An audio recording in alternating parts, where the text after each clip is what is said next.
Hello বন্ধুরা, কেমন আছো? আশা করছি সবাই ভালো আছো। আমিও ভালো আছি। দেখো এ চারিদিক কেমন হয়েছে। আর এদিকে এসে আমার একটা প্রথম ব্লগ আমি বানাতে চাইছি। আজ আমি বলবো আমার জীবনে কি কি হয়েছে।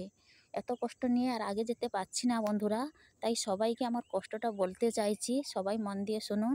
আমার জীবনে কি হয়েছে না হয়েছে সব কিছু আমি ভিডিওর মাধ্যমেই বলবো। আর এটা আমার প্রথম ব্লগ। তো বন্ধুরা, আমার বাড়ি আমার বাড়ি মানে আমার বাপের বাড়ি একটা গ্রামে, একটা ছোট্ট গ্রাম। গ্রামটা প্রচুর ভালো। আর বাপের বাড়িতে থাকে 6 বোন, আমরা 3 ভাই।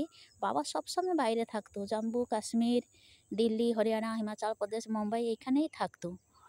আর একে একে করকে 4 বোনের বিয়ে হয়ে গেল। তারপরে আমি থাকতাম, আমার 3 ভাই আর আমার নিচে একটা বোন, আমার মা। আমরা সবাই বাড়িতে থাকতাম।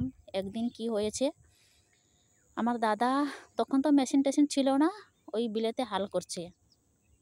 আর হাল করার সময় কি হয়েছে, আমার একটা বৌদি হয়, বৌদি মানে আমার মাসির বাড়িতে বৌদি, ও এসে বলল যে আমার মেজো ভাই যে ও বসে ওর বন্ধুর বাড়িতে তাস খেলছে, কিন্তু তাস খেলা করেনি, ও বসে খেলা করেছিল। কিন্তু আমার বৌদি এসে মিথ্যে কথা বললো যে ও তাস খেলছে।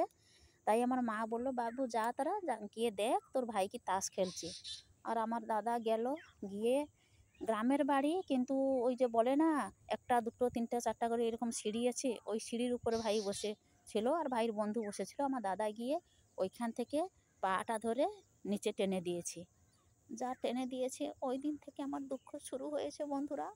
আমি সব কিছু বলতে চাই এই ভিডিওর মাধ্যমে। আপনারা এই ভিডিও দেখতে থাকুন, আমি সব কিছু বলবো আমার জীবনে কি হয়েছে কি না হয়েছে। আর আমার ভাই ওই বন্ধুর বাড়ি থেকে ছুটে ছুটে আসছে, আমি এদিকে আমার বাড়ি থেকে ছুটে ছুটে যাচ্ছি আমার ভাইকে আনতে। আষাঢ় মাস ছিল, দুধারে জমিনে জল হয়ে গেছে। আর আমি ছুটে যাচ্ছি, আমার ভাই আমার পাশে পড়ে গিয়ে একটা বিলে পড়ে গেছে।